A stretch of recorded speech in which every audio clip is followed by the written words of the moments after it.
we get started, we were just having a divisive conversation about pancake toppings. Um, Jesse's just confessed that he's a sweet pancake topping person and is not a bacon pancake topping person. So, yeah. Whereas I'm a big fan of just butter, plain good butter. Very dull. Jared, where did you end up landing on pancake toppings before we get started? No, I'm going to second your motion, and I'm also I think butter really is never a wrong choice, in any kind of sweet, savory, get some butter in there first. So no, I'm with you. Good Yeah. quality butter. Yeah. What about you, Leander? This might be indicative of how I answer every question for the next hour, but I wanted to start talking about galettes. Oh, I love that. I love the pivot already. Yeah, Um, and then go down the savory route. I'm quite a savory person. Wait, so galettes or crepes? Galettes are buckwheat. Yeah, but aren't crepes also like French crepes are also buckwheat and the galettes are the savory? I don't know. I can't. Yeah, I'm just gonna do a Venn diagram later, and we'll share that with the notes at the end of the hour. Um, Should be Hey, okay. Joe and Rachel, we've actually got a microphone on that we're getting some feedback through, so I'll get you to mute your microphone. Great. You've still got your microphone off mute, but we'll get started in a minute anyway. Yeah, perfect. Great. That's showing us muted now. Thanks, team. Look, I reckon we're good to go, team. What do you reckon? Good to go? Awesome. So first off, hi, welcome to our webinar. We hope you enjoyed our warm-up preamble on pancakes. You're also welcome to share your preferred pancake topping in the chat as well, so jump on in. A bit of a weird way to start a webinar, but I think that's going to be kind of the vibe today. Very relational, perhaps.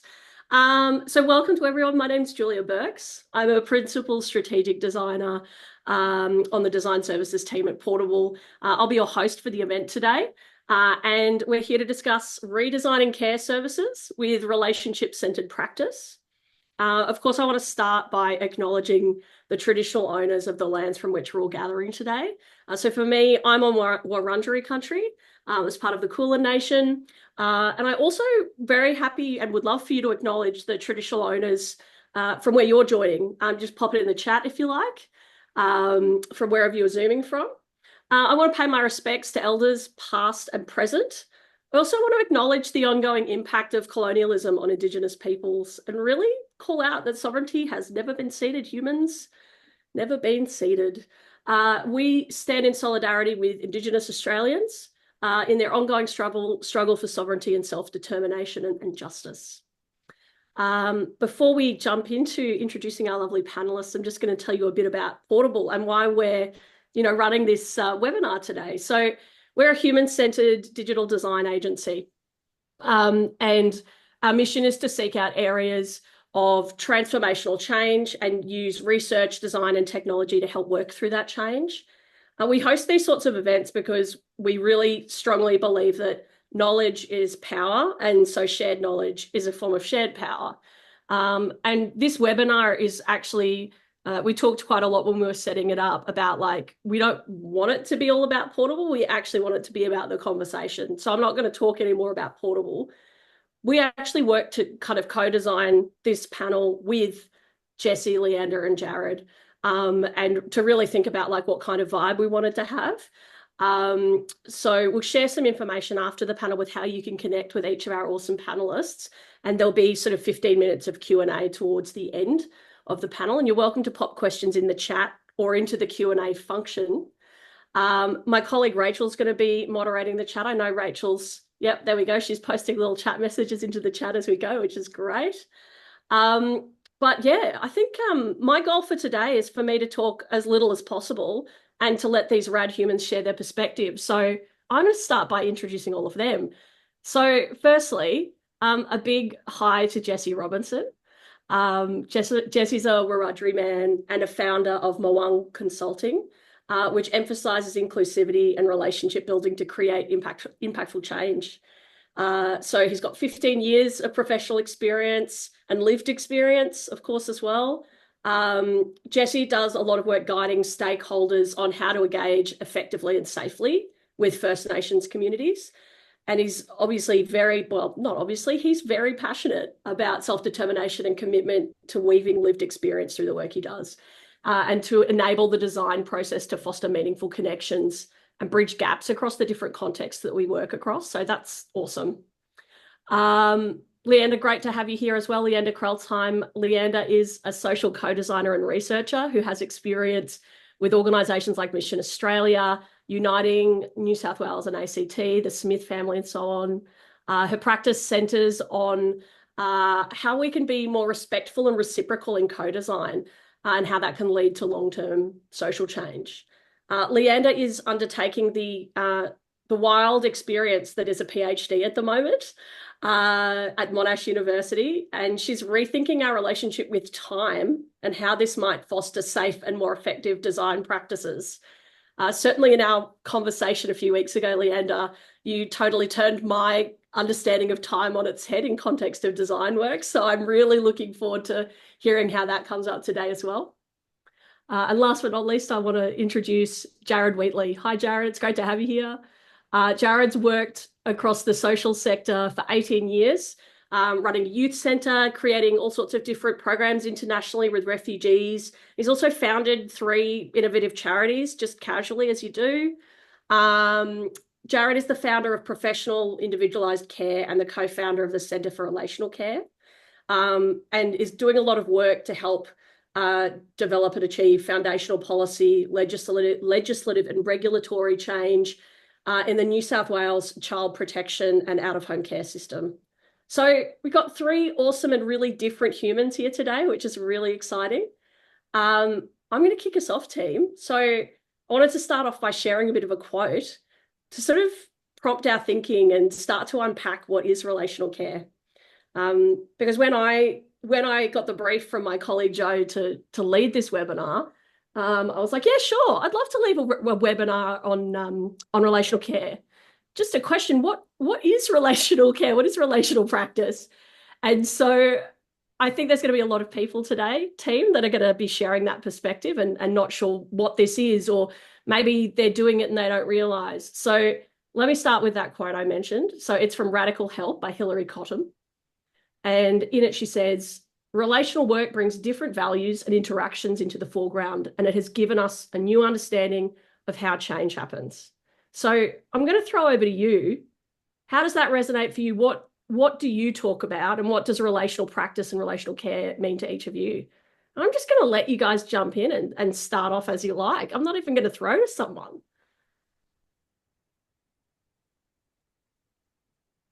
I'm gonna start. I mean, mainly because we've got such a limited time today to talk about such a huge topic. I think I'll just pull out a few words from your quote, and I think the 2 that really are key to me is that it's a practice. So it's things that we continuously get better at by doing. And I think, like, speaking for myself, at least up here, we've had this chat about this idea about having expert panelists, and it's not how I see things. Like, I would love to chat to everybody in this room right now and understand your practice, and we can tease that apart. But for the moment, I'm pinned up here and I can only see 4 faces. But it is a practice, so maybe we can talk a little bit about what that practice looks like. And then the other key word for me is values. It's very values-based for me. So it's not a professional framework or methodology. It is a way of being that needs to be grounded in the personal values, and how you are outside of work is just as important as what you're doing within your 9-to-5 job.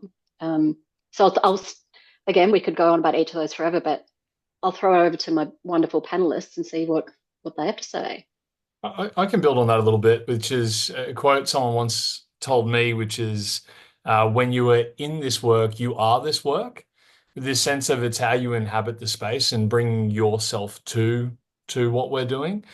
And I think it's actually quite important, like, that there isn't one right definition for love, and I don't think there's one right definition for what is or isn't relational practice, because I don't think any one person or one group or authority has a monopoly on what gets to be relational or not. However, I would say it's, innately human, that we all know relationships and how that feels in our own life, and it's building on that through all the places that we are, including where we are in our work. And, for me, if I had to sum that up into just one little kind of phrase. For me, it's about putting humanity before bureaucracy. That's such a great point, Jared. And I'll try and build on that, I guess, a little bit. But thank you, everyone, for joining the webinar. I'd like to quickly acknowledge the traditional owners of all the lands that we're sitting on and pay my respects to elders past and present. And any First Nations people that might be joining me. I'm so privileged to be in this space and share, I guess, a little bit of my insights about what this is all about. And I guess as an Aboriginal man, my sort of bias or my thinking is about my ways of being and doing through my culture and what relationships is for me. So I guess for me, relationships is a pillar of my culture. It's much more than me thinking about it as a work practice. It's something that I live and breathe every day. And I'm very lucky that I've built it into a career of such. And I'm very passionate about building strong, respectful relationships.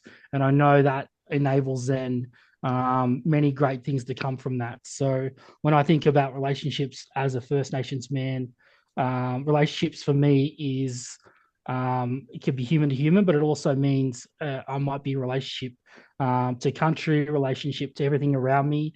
It's all interconnected. And if I lead, leaning on what Leander said, if I lead with the right values and the respect through that, then only good things can come from that. So yeah, that's, I guess, a little bit about what relationships mean to me and why it's so important to have good relationships in our lives. Yeah, it's such a good point, Jesse. And I think like for a lot of people joining today, they might have a similar reaction to me that was sort of like, well, isn't that just common sense? Isn't relationships just common sense? And I think that's a part where, as practitioners, designers, people working in these sorts of spaces, we have to hold that mindfulness that not everyone works like us. And so with that in mind, I wanted to share about why isn't this common sense? Why is relational care quite a radical idea in a lot of the problem spaces all of us are working? I can jump in first there and talk about that. While I think there'd be very few people in any part of the social sector, be it aged care, disability, out of home care, that wouldn't say relationships are crucial. However, if we speak to people with lived experience of those systems, often it doesn't feel relational. And so I think it's important to say, where are you currently in the system? And then to understand that while we've got stated values around relationships, they're not always our lived values in our systems. And, just quickly from my side of some of the reasons why that might be, it's around the incentives of the system to keep itself safe. So looking at, Lander was mentioning time and how important it is. And if you're going to be able to put time towards people and be present and maybe have a conversation around a dinner table and be able to actually build relationships, we need time for that. Whereas if we've got a system that's spending 80% of its time on paperwork, and likely when it's going out and speaking to people, it's just asking the question so it can go back and do its paperwork. We might have a value of relationships, but we haven't prioritized them over the needs of the legal entity or government. So I think that'd be one topic, which is, where does risk sit? How do we spend our time? And how is that relationship felt? Not just what did we say was important. Yeah. Do you want to unpack that concept of time a little bit more as well, Leander? Like, I know that could be like the whole webinar in and of itself. So, I'll let you take that wherever you want to take that. But I think that for me has been a really big shift in starting to understand this practice better. Is what I've historically learned as a consultant around how I approach my projects is so fundamentally different to the kinds of things we're talking about in relational practice. Yeah, and that was a big conversation for me, from my point of view, when we had that conversation, Julia, in terms of even just being able to think that through and share that concept with other people, because it is something that I've kind of been aware of for so long. But I guess kind of just thinking about how we are, I guess I'm just going to say indoctrinated. Like, we are raised to think about time in a very Western sense. We're trying to think about it in terms of dates and calendars. And the idea that that is a construct and doesn't have to be the way that things are can be new to people. Like there's it is one of the like at a kind of a basic level, it's one of the barriers to all the stuff that we're talking about is how do we let go of that and think about not so much time, but if I'm thinking of a friend of mine, Stevie Thorpe, who just said to me years and years ago, it's not about time, it's about timing. And as you said, Jared, that's a felt sense thing. But our systems, and not just in the wider case of sectoral systems or departmental systems, within an organisation, even within the care sector, within one organisation, it's very much set up to look at things like dates and calendars and project timelines and finite things, or before we start talking to people in community who are using these services or systems to kind of have a feel for how much time might things take. And you need to feel your way through that. And again, that goes back to something that everybody else was saying, but it's a very personal thing. And it's part of developing that practice. But it starts with going, actually, we have to question the way that we've even understood time. And, you know, there's things like cyclical ways of thinking about time and seasonal ways of thinking about time. And what I'm loving at the moment is that more and more people at an individual level are really feeling that need, like coming out of the pandemic, thinking more about things like the 4-day work week, thinking more about barriers, but not so much barriers, what's the balance, work-life balance, all of those things, I feel are these yearnings for other ways of thinking about time and relationality. The thing is, everything is still sort of set up to be time in, you know, in that former sense. And what we're in transition of at the moment is how to actually shift that. And I think, you know, there's a lot of practical people in the room, so they probably want to know how to do that. And we can talk about that a little bit more later. But I think there's kind of the decisions you make at an individual level, and then the way that kind of organizational and systems mindsets are shifted that enable you to do that. I'm going to stop talking about time there, but I think just even the awareness that time is a construct and reflecting as part of your practice of what gets in the way of the decisions I make around how I'm relational. And is it something that I have power over, or is it something that I need to think about within the wider system? Yeah, I think that's certainly the ideas that have been kind of challenging my practice the most is this sense of drive and urgency that's very centered in Western understandings of productivity, like efficiency, effectiveness, you know, meeting outcomes and outputs as well, right? Exactly. Outputs. Deliverables, like all of these words that a lot of us are really familiar with. And the thing that I think is, you know, was really interesting and what I want to hear from you all about on this is like when you're engaging with vulnerable populations, with people who have experienced, you know, trauma, post-traumatic stress, like really like structural oppression in a whole bunch of different ways. How compatible is that with those sort of very typical business notions of, you know, working, or those sort of very neatly defined categories of what we're expected to get to on a project? Jesse, I'd love you to kind of talk a bit more about this. Thanks, Julia. I'm just leaning on probably what Jared and Leander sort of spoke about just before, but adding to that, I feel like in Western concepts and Western ways of doing, what we've done is we've moved past the relational part of our work, and we value, you know, outputs or outcomes really quickly, and it's become in that time, it's become a very transactional type process, hasn't it? So we're extracting information and moving forward really quickly in very much top-down processes, but not allowing for, you know, the flexibility, the agility, and what we need to create a really nice, trusting and caring environment where great things can happen. So when I think about working with people that have experienced trauma, and I obviously speak from as a First Nations man, understanding what colonization has done to my people, that's what drives me to work in this space right now at this time, because I have seen for so long my people who have been affected intergenerationally by trauma, poor consultation has really taken a toll on them. So what usually happens is we've got the work showing up really quickly. People are trying to move through and get outcomes in a really quick time and not valuing the relationship and understanding and building on the connection, which obviously when we think about the neuroscience, we go back and go, we need to create an attachment there that is really safe. And for these people to do something with, that takes extra time. We can't just move at the same speed all the time with all sort of cohorts of people. And what's really sad is the most marginalized people are the most oppressed, aren't they? They're the people without the voices in these, and they continue to be disadvantaged through it.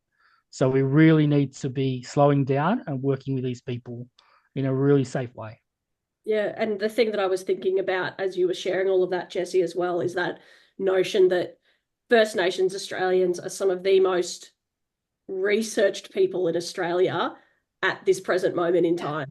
We're trying to sort of control Z, like undo the legacy of, 200 plus years of colonialism in a really short, condensed period, and kind of make sure that, we're checking those boxes. We've consulted with the communities, and I think from what you've just described there, it's really clear and apparent to see like how harmful that can be when there's not like this genuine layer of engagement underneath it. Jared, I could see you. Yeah, I could see. Yeah. Yeah, I think there's another thread to pull in here from the chat, which Jack's brought up around what we measure. And because, time is one focus on that. But I think also what can happen in some of these consultations is we orientate towards what we find easy to measure, which might be some of those outputs or people's KPIs or our evaluation framework. Yet we do very little of asking people what matters, who matter the most. So those that are experiencing these services, what do they think of them? So, using consultation as an example of saying, was that helpful? But we have very little that's often in our processes to make that the central thing that we orientate our services around. So I'd label that kind of methodology. Like if we want to take a relational practice, it's being conscious of what methodology have we applied to understand ourselves. And if that's a methodology that's based in simple outputs that are usually behavioral measures, then we're likely that we haven't oriented our practice towards who matters the most, which are the people in the system.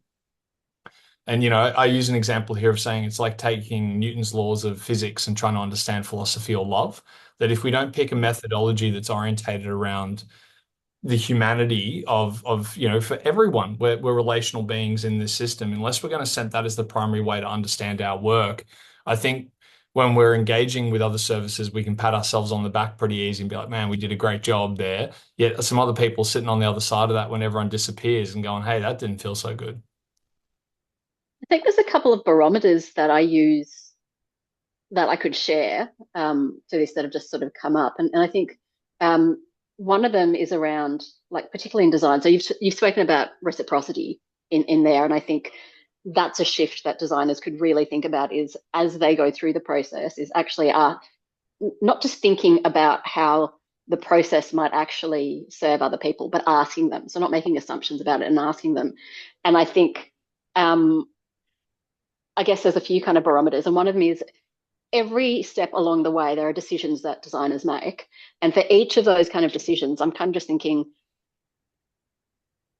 is this something where I'm putting the project ahead of the person or the person ahead of the project? And that's really hard because we're being measured on the project. And we sometimes forget about that, particularly in the care industry, because the ultimate outcome of the project is about doing good and about people. But you've got a person or a community right in front of you, and sometimes you will put the project ahead of those people. And I think creating that awareness is something that I've started to really think about. And that's kind of like a barometer or a tick box, kind of like a question that kind of brings me back to, what is my practice? Am I putting the project ahead of the person or the person ahead of the project? The other one, going back to what you were saying, Jesse, was around how we consult with people and bring people in. And I think one of the Western ways of doing things that we've shifted to is, let's create a seat at the table for other people. And what I'm trying to shift towards and remind people of is actually, what does it take in terms of relationality? What does it take for you to sit at somebody else's table? So that means that you might be more uncomfortable. It means that you might take a year, and not everything takes a year, but I'm saying that you might not have control over the timelines to be accepted at that table. You won't be directing what happens at that table. You will be learning and listening at that table. What does it mean, and what does it take for you to sit at somebody else's table? So those two ideas are just kind of part of my reflective practice, and probably the questions I will ask other people, probably a lot more consciously now, thanks to this podcast, thanks to this webinar. But I think they're two things that might help other people kind of really think about how relational am I being, or am I putting design ahead of the good that I'm trying to do? Mm, I love that, Leander. Can I add to it, if that's okay? Of course. Some of the things that come to mind for me is really thinking about when we're designing something, there's such a Western view that we need to create an outcome or achieve something to make it successful. But I want to challenge us as practitioners to think about who defines success? Is it us as professionals, or is it those that are using these services? And we need to challenge ourselves when we think about that. So if I think about doing something with a marginalized group of people, the relationship matters to me, and it's not about achieving a particular outcome. But if I can create an environment that is better than what they've experienced before, I might not achieve a particular outcome, but what I might get out of that is when they next engage with someone else, they feel a little bit safer in that process. So I'm not designing for an outcome, I'm designing for a better world. I want to see better things happen. And when I think about that and keep that at the heart of relationships that I build, it's going to be much safer for everyone involved. I think that's great, Jesse. What I'll add to that is just that this, the systems within an organization that allow that to happen is what's needed. So in some cases, I've been in that situation where you've kind of, like, I'm being really black and white about it, but you failed because you didn't get to the output that was needed, right? That was set at the beginning before you spent time and sat down and thought about what, spent that time understanding the needs of other people. Whereas if you've got a system that's set up to kind of iterate along the way and go, actually, we went ahead with this idea, it changed along the way, we got feedback from other people, we learnt, and the end point of that, or where we ended up, was better, but not what we thought. That's great. And I think that whole, we talk about failing fast, but in reality, we fail if we don't achieve the output that we talked about and agreed about, often without the community at the very beginning. And I think that's one of those ways that we need to, if you've got kind of control over that within your organization, that's a great way of shifting your organization to be a lot more responsive to what you're actually seeing on the ground. And talking to funders and talking to government and saying, this is what we found on the ground. It's different, but it's still just as valuable, if not more. I was as I was listening to you share that, Leanna, I was thinking a lot about some of the work that Jared does. And Jared, I know you're a big fan of talking about the fact that we have like a child protection system, right? Can I let you take that thread and unravel it? Yeah, it's maybe building of saying that there's one lens of taking this where we're on a design project and seeing some things in the chat too around but how does that work in this capitalist neoliberalism society, and we've got a start and an end date.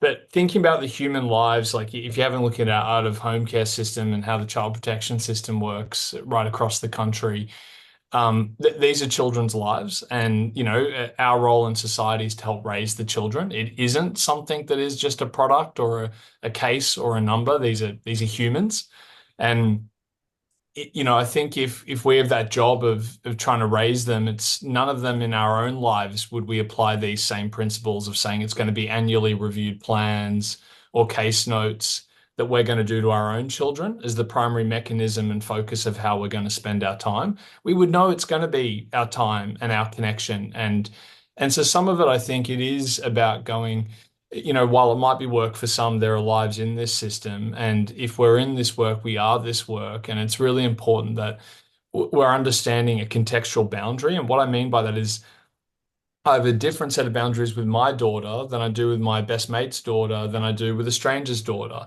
And it's completely appropriate to have different boundaries, but a one size fits all approach to boundaries that are based on clinical medical concepts of care. So that's the professional distance. I'm just playing a role. That is a terrible posture if our core task is helping to raise children in the case of where I work. So it's understanding that we need to set boundaries that, are based on the context of understanding, hey, who am I in this person's life? What role? How long? but real relationships and connections don't start with an end date. So I'd often say that, I've never met anyone at a party that I liked and been like, hey, let's be friends for 1.5 years. That connections just don't work like that. We don't start them like that. So, and I think it can be the same on these short-term design projects as well, because you don't know if that connection is going to be short-term or not. And I'm, thoughtful of a story that Jesse and Leander, that you guys told about how you were connected was also through that sometimes it might be a time limited project when it's pitched, but if we take relational practice, other things can blossom from that. There's so many important nuggets in there, but one of the things I was kind of thinking about as I was listening to you is like, what can practitioners do? Like whether you're like client side or your consultant side, what do we need to start doing, or what conversations do we need to start having to shift this? Because I think, I'm seeing comments in the chat around, it's the nature of capitalism, and it is, but we can't escape the fact that that's the system we live under right now, right? Like that defines a lot of the ways that the organizations we work with behave. But change also takes time, and we can play a role in shifting the way our organizations that we work with change. So what are the sort of conversations that we need to be having with, senior leaders, with the people that are kind of sponsoring these projects? How do we start to open them up to a more relational approach and to challenging some of these established kind of senses of success that are very abstracted from the real human need at the base of it? I can start with one of those many thousands of threads to give everybody else a bit more time to think as well.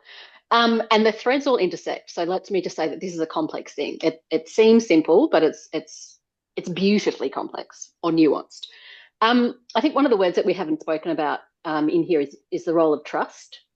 So I think when we talk about building relationships with community, whatever that means to you, we're talking about a lot of different things, but a big thing for me is about how we develop trust with people.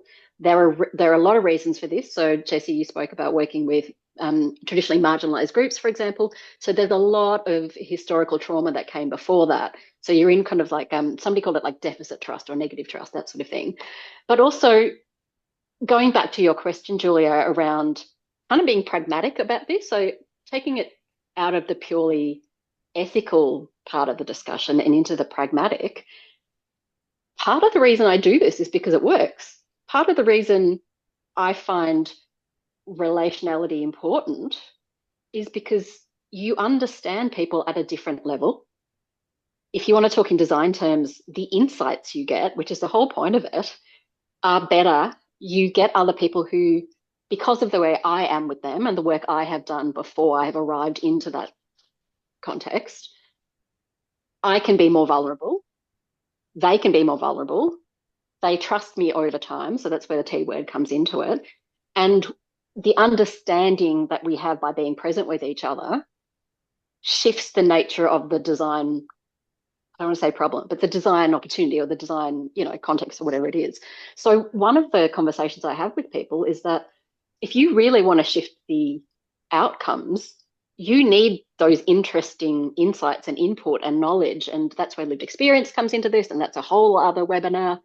But all of this actually, we know that relationships are really important and they lead to better designs of systems, of outcomes, of products, of whatever level we're talking about of design. So I think from a very pragmatic point of view is if you can have those conversations with senior leaders and funders and go like, actually the investment of time and money and all these different things and shifting the way we measure things and shifting how we look at timesheets and, all those things that we've discussed, we're doing it not just because we want to be nicer people. We're doing it because we actually want to shift things. And the sort of, the meta crisis that we're in at the moment, we need different, more complex ways of doing that. We need to be letting go of old ways of doing things. We need to be a bit more uncomfortable about not knowing what will happen when we go into a relationship. Going into a relationship without knowing that we will definitely get the output we want. All that sort of discomfort is part of it. But I have this huge, pure, obviously, wordy belief that we're doing this because I think it works, because it shifts things just from the knowledge that you gain from developing trust with people. It's almost Mute. No, you're great. This is great, Leanna, and all your contributions are incredible. And it kind of it makes me think about so many things. But like one of the things that I was recalling was when I was a practitioner a few years ago, and especially when I was doing a lot of work in UX, there was this real focus on, well, we need to be like UX and human computer interaction. The field that it comes from was very much rooted in that Western, view of how we conduct research, and this idea that you go in and you have a set list of questions and you ask every participant the same question, and you're trying not to show too much emotional reaction that could lead their response in one direction or the other. And I think obviously bias that we introduce is something we need to be mindful of as practitioners. But there's also this immense risk that comes from being too clinical. And I feel like we're at this point where we need to unlearn some of the ways we've thought about things, and we need to unlearn some of the beliefs of what defines success. Jesse, I was keen to hear from you about like, how are you seeing the same thing in your work? And by what I mean, well, let me word that question in a way that's actually meaningful. In your work, are you also seeing that the relational work and really centering that is actually delivering better outcomes holistically? What resistance are you seeing? Is that a thing that you're noticing in the work that you do? Thanks, Julia. I think there's a couple of parts of that, I guess, that I want to lean into. I think ultimately, when we think about prioritizing relationships, if we want to be relational and prioritize the relationship at the heart of what we're doing, then we need to be prepared to walk away. We need to understand that sometimes we need to exit with care. And that means we need to redefine in a Western way of thinking what failure might mean. So in a Western way of thinking, I think we often determine, we're being paid to achieve this. This is business. We need to get a particular outcome. Otherwise, we've failed, which is so, if we're not doing the right thing by the people, we're going to be doing harm. We're going to be, hurting people in the process if we're not prioritizing that relationship. We have to be prepared to walk away. If the conditions aren't right for this, we need to walk away. That's probably my main point, I think. What was the second part of the question, Julia?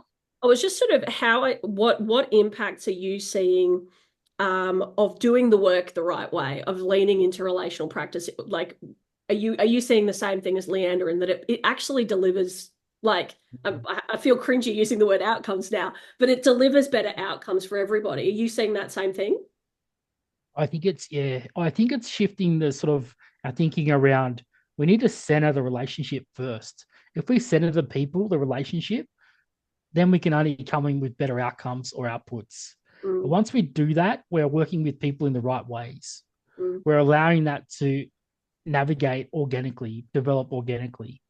The relationship will build then or enable the conditions to build on what we need to do to achieve what we might be trying to achieve. But again, I think it's very much about, in our Western thinking, we think we need to achieve this by this time. Otherwise, we've failed. We need to walk away from that and say, that might not be a failure. Let's look at the bigger picture. Let's look at this further away and go, have we created a more safer engagement for that marginalized group, wherever we're working with? That can then enable for something positive down the track. And that's a win. Yeah. I'm seeing a kind of follow-up comment in the chat that from Danielle Sparrow. It's tricky. Danielle says it's tricky when working with projects that have government departments as stakeholders, as their focus can be KPIs and measures, not necessarily the human side, and the people and their trust. It's and the dollars and funding are all anchored around those sort of typical business measures.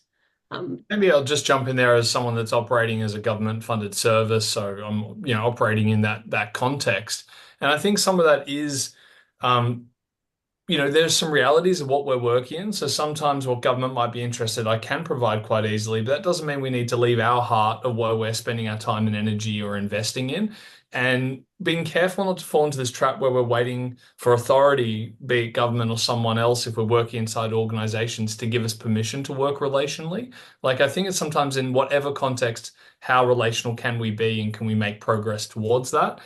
And, to pick up, Julie, you said earlier, like unlearning. I really like that. I think that's really crucial in this, that regardless of what cultural background we had, we're all wired to be relational. Like if you'd ask anyone on this webinar, what are the most important things in your life? And, guaranteed somewhere up the top is going to be family, friends, connections, belonging, all that, and we say, can you measure it? Can you prove it? Do you do any checklists to document that over time? And the answer is probably not. But does it change its meaning to you? No, it doesn't.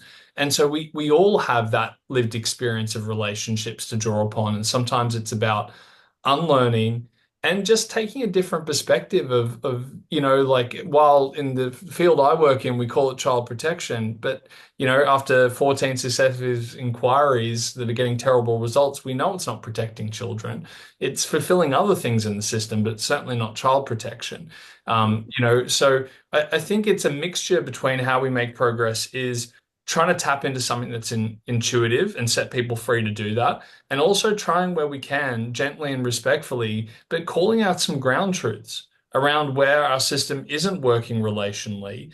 And if we can do that with the idea being progress of moving towards a more relational system, and resisting that urge to go into a binary, it's either relational or it's not. I mean, even if it's not, it's probably just a bad relationship. You're not going to get away from relational practice. It's just how that feels and how healthy that relationship is. Oh, I love that reframe, Jared. Like, I think the this binary thinking is something that we can all slip into sometimes. Of like, we see something we want to work towards, and if we're not that, it's bad. And if we are that, it looks perfect. And here's all the things that it looks like. And I just think as practitioners, that's so important for us to understand is our role in shifting it to the next stage of its evolution to get it to that ideal state. And understand, I think there's a big patience there we have to hold of how long it takes to get people there. Um, yeah, no, so important. And I think we also need to be thinking about as designers the roles that we can play and the small things that we can do and the small wins that kind of get us there as well. So yeah, I really love So, it. sorry, I'm Yeah. laughing because I'm just going, I'm the academic now who with my academic part of my brain, which is just going, so what we need to be is caring about our own relationship with the system and be patient with it. And I'm like, okay, no, let's not go down that meta trend, but No, I love it. I love the same rules apply, right? yeah, that's it. And it's like, these systems take a long time to be established. We've got to be patient with shifting them in new directions. But I think we also have to be persistent. Like for me as a practitioner, the way I do this is with like a yes and mindset, right? So it's, Jared talked about what was the word? Jared talked about this idea of I've ADHD, lost my train of thought. What am I gonna say? Give me a second. Can I jump in there I and love that. around urgency? Because we're talking about patience. On the other side, I just want to bring in that voice of urgency around like patience, because we talked a little bit about trust, and part of that's the power dynamic. Like, where do you sit in this? And patience is often like there is a reality. We can't go from here to there. We need to just make progress. But on the other side, that the patience or the luxury of patience of this, to bring this really down to a human level in my area, there's children right across the country that are living in a hotel with rotating shift workers moving in and out of their life. They've got no luxury for the patients to wait for relational care when what we're providing them is a system that guarantees relational deprivation by design. We're deliberately telling all the proximate adults in their life to keep their professional distance. That child can't drop out of hypervigilance. So I absolutely agree with you with patience, but because there's a reality, but equally of holding this posture of like for people that get this, that understand some of this relational practice, that have got that in their DNA, they've tasted it, you want more of it. It's also holding that urgency of, hey, there's a lot of people on the other side of the systems that we work in, be it aged care, disability, out of home care, that don't have the same luxury to wait. Yeah. Jesse, how do you hold the complexity of those many things? Like, because that's hard, right? Especially with the lived experience that I'm sure you feel as a First Nations person. Like, holding that complexity is tough. So I'd love to hear from you. Yeah, how do you navigate it? Yeah, thank you. That's such a great, and I really enjoyed what Jared said then. I feel like it's about reframing it, I think, in terms of, and I can see where Jared's saying it's probably not about the word patience, but I think about when I work in this space, it's about designing for something that is not only going to be good now, but thinking about generations after me. What comes after me? What am I trying to achieve? I want a better world for my kids. I want a better world for my grandkids. If I do that and I think about that, then I'm going to be leading with better relational work right now in the present. And ultimately, then I think we move away from this Western obsession of what are we trying to achieve right now. Let's move in a way that values relationships in a timely way, but we can achieve really great things if we think about let's do it and think about the future beyond us. Mm. Love Now, that.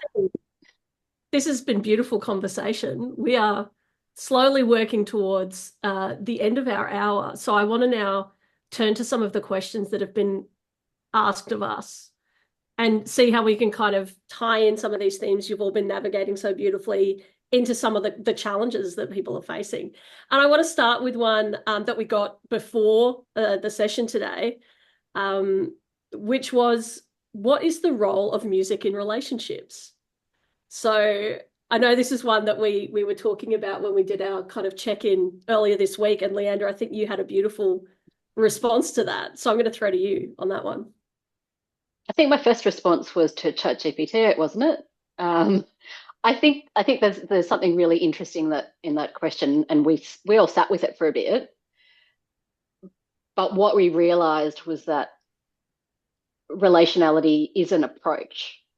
So it's not so much what is the answer to this, and definitely I can't give you the steps without the context, without understanding what do you mean by elderly, without understanding what land that is on and what is the like geographical context about it and who am I? Like the answer will completely change depending on who I am. So I guess we've spoken a lot about the different principles. I'm not going to go through them all again, but the approach is how do I take those principles into that context and work with those people? And I think, yeah, we've talked a little bit about how do we develop trust? How do we be curious? How do we unlearn and not make assumptions? All of those sorts of things, and take the time it takes to understand that context and talk to other people in order to answer that question. But yeah, it's not it's not like the there's a great metaphor I'm working on at the moment with a friend of ours, Caro, where I've been asking her for a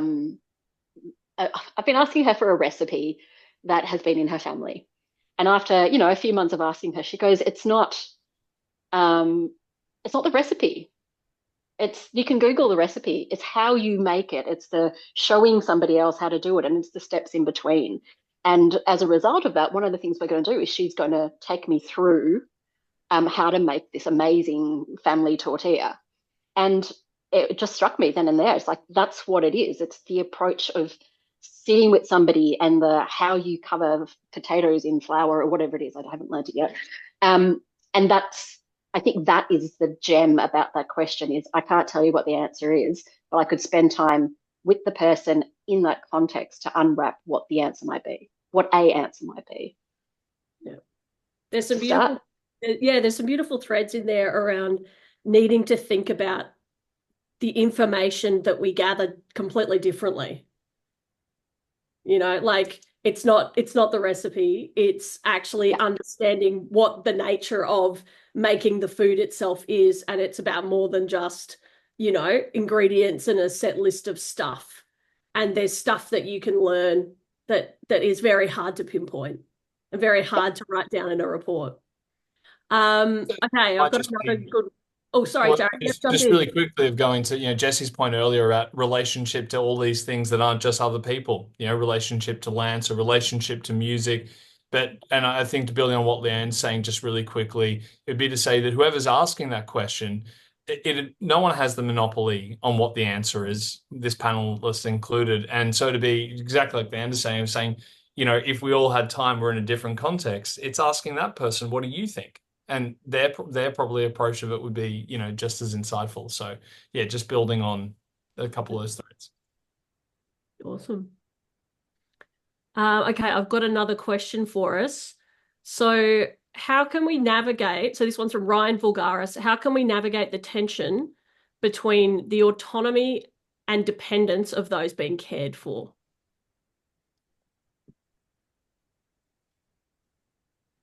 Who wants to jump in on this one? I can Jesse. give it a go. Yeah. I think from my point of view, the parts that we need to think about is when we are, I'm sorry, I'm just reading the question, Julia. Yes. So I think it's about centering the people in the process. So when we do that and we understand what are we trying to do, we don't want to do any harm throughout the process. So to do that, sometimes we need to call it again and go, do we need to add extra ingredients if we're creating something, if we're using that terminology? Do we need to bring in people that are going to add to this process, that are going to make it a better experience for everyone involved? So I think it's about awareness. It's about understanding that sometimes we aren't always the people or the experts that can lead through that tension. If we think about that, we might engage with people that can do that, or also then calling it and going, maybe we can't do it. Maybe we need to walk away with care and exit in the right ways.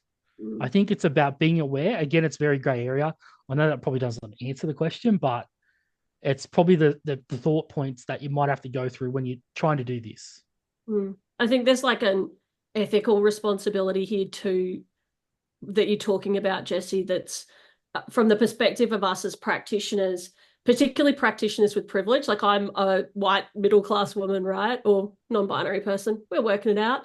But I hold privilege with my whiteness. And someone was talking to me about engaging First Nations communities the other day and how would we go about that? And the best response to me in that case was, we don't do it. We can support other organizations to do it if that's helpful and if they want that support. But us stepping in right now to do that work is actually not the most appropriate role for us to play, because there are already First Nations organizations working in this space that are better placed and much better connected with established relationships that just need the funding, right? And so I think that's something for us as practitioners, and I'm sort of speaking to our webinar attendees more broadly, that's a really tactical thing we can understand is when we actually need to defer to others. Was there anyone? Yep, Leander, jump on in. Just wanted to flag something is that obviously, like, we in this webinar are tending to come from a care sector, and we're sort of speaking about people that we're working with or alongside. But I think it just needs to be flagged that we're also talking about care for self and care for your designers, and again, another webinar on vicarious trauma, all those sorts of things. Like the principles that we're talking about apply to self as well. So we're not just talking about centering design participants, or when we say that we are one of those design participants. And I just wanted to kind of have that on the record. I kind of love that, and you've given me the perfect segue into what I think will probably be our last question for today, which is from Sienna Aguilar. How could we build relational capacity within ourselves, our teams, our organizations and funders, and shift the way we relate to time, outputs and outcomes? And what I was kind of anchoring onto as you spoke there, Leander, was this idea of let's focus on the team at this point. How do we make the increased, it sounds so technical, the increased application of relational care concepts, but how do we make that more sustainable, more achievable? Like, how do we kind of hold that kindness to ourselves? But as Jared talked about, as you've all talked about, keep that sense of urgency that we need to keep focusing on this.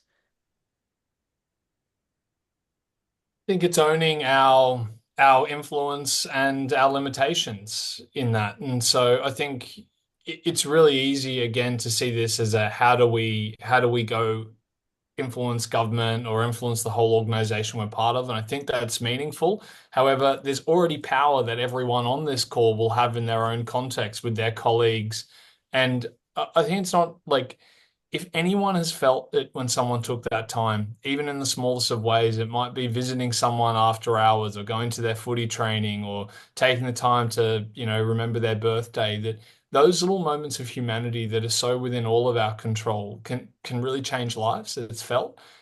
So I think it's first and foremost, it's just saying with whatever we've got, where we got, let's do the best we can to front up of this with showing up with who we are and letting people feel that. And at the same time of understanding that there are these structural things and where we can, as a collective, ask for them and look and recognize those opportunities to advocate for systemic change.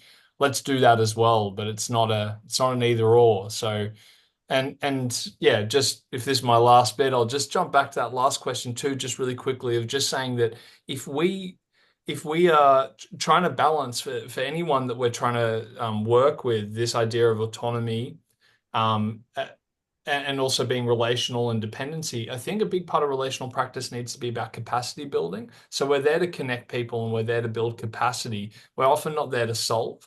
And trusting ourselves to do this intuitively, of that if we come with that perspective and hold ourselves in that way, it's not coming in with an answer, but often it's usually just about a holding environment for that to happen. So yeah, I think that'd be my answer to both those questions. It's kind of like looking what's within our control, that we can do this directly, and that we can trust that if we do come with those principles, it's far more likely to have a better result for those that we're trying to support. Yeah, beautiful. Any other final thoughts you'd like to add, Jesse? Oh, thank you, Julia. That was amazing from Jared. And I'm probably leaning on a little bit of what Leanna's spoke about here, but I sort of just want to leave everyone thinking about when we think about relational capacity, it's a learning journey. It's a spectrum. I'm still learning all the time. I'm not an expert at it, but I think what makes me a little bit better at it is a lot of reflecting. It's a reflective practice. We need to take time. We need to slow down. Let's not be obsessed with outcomes really quickly. Let's spend time thinking about in groups, individually, what we're going to do better in these spaces. I think if we lean into that, we're going to only get better at it. Beautifully said, Jesse. Leanda, do you want to close us out? Well, I was just going to type in reflective practice. I think that's a huge part of it. I think there's this I think we all have the power to do that and learn from that and realize that, and I'm just going to say, we will cause harm. It's about harm minimization and what we learn from that. I think people often, yeah, that's a whole other webinar. But I think that reflexive practice about what are the decisions we made as a designer, as a person outside of this, this kind of sector, this kind of group, what are the decisions we made along the way and how were they prioritizing people over project? And not necessarily saying that we can do it all the time, but actually just being really conscious and mindful of it. I think that's the learning practice that we're talking about. There's a lot of things outside of our control, and I think of these up to teams and organizations to think about how they shift our capacity as designers to do that. But I think there is a lot that is within our control. But I think being able to reflect on those decisions is a huge part of developing that kind of as a tool. Beautiful. I love that. So much we can do at an individual level and so much that we can influence and shift at an organizational and a structural level. And also balancing the patience and the sense of urgency. So I love that. I'm sure that everyone at home, I can see the chat is flooded with immense gratitude for the wisdom and the knowledge and the perspectives that the three of you have shared today. I'm going to do a little share of the details of our amazing participants. So if you want to get in touch with them and learn more about who they are or build a relationship with them as well, you can get in touch with them in this way. But I just want to say the most enormous thank you to the three of you. You've done an absolutely beautiful job, I think, of tackling a topic that is like, it's messy, it's complicated, it's emergent. We're still figuring out how to do it.